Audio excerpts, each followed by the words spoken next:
मगर जब हम बात करते हैं सबसे बड़े साफिया की तो नाम इसराइल का आता है। यानी इसराइल यहूदियों का एक मेन गढ़ है कि जहां यहूदियत का एक मरकजी इलाका है।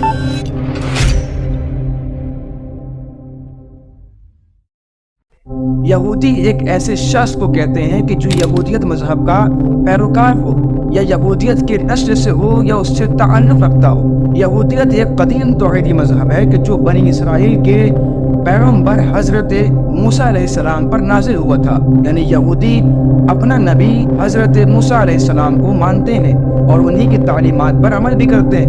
इनकी एक मशहूर किताब है कि जिसका नाम तौरात है कि जो अक़ायद और इनके मजहबी कवानीन पर मुश्तमिल है। यहूदियत मजहब दुनिया के मुख्तलिफ इलाकों में फैला हुआ है। यानी यहूदी लोग दुनिया के मुख्तलिफ मकामात पर मुख्तलिफ हिस्सों पर फैले हुए हैं और पाए जाते हैं। जब बात आती है यहूदियों की सबसे बड़ी संख्या की तो नाम आगे आता है इसराइल का।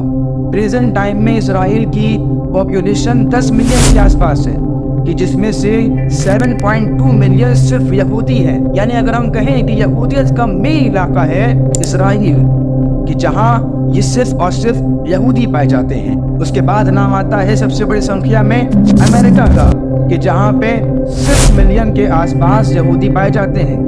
यानी इसराइल के बाद अगर यहूदियों का सबसे बड़ा इलाका है वो है अमेरिका। और सिर्फ इसराइल और अमेरिका ही नहीं बल्कि यूरोप का भी नाम इसमें शामिल है। ख़ास तौर पर फ्रांस, बरतानिया और रूस है। फ्रांस में 4,50,000 और बरतानिया में 2,90,000, रूस में 1,65,000 यहूदियों की आबादी है। उसके बाद नाम आता है कनाडा में। कनाडा में भी एक बड़ी यहूदियों की आबादी मौजूद है जहां पर 3,50,000 यहूदियों की आबादी पाई जाती है। ऐसे ही ऑस्ट्रेलिया में भी यहूदियों की एक बड़ी संख्या है। मगर जब हम बात करते हैं सबसे बड़ी संख्या की तो नाम इसराइल का आता है। यानी इसराइल यहूदियों का एक मेन गढ़ है कि जहां यहूदियत का एक मरकजी इलाका है कि जहां से यहूदी लोग उभरते हैं और यहूदियत के नाम पर ही इसराइल जाना जाता है और पहचाना जाता है। ये था कुछ एक्सप्लेनेशन यहूदियत मजहब के ऊपर। मिलते हैं नेक्स्ट वीडियो में ईसाई मजहब के साथ। तब तक के लिए खुदा हाफिज।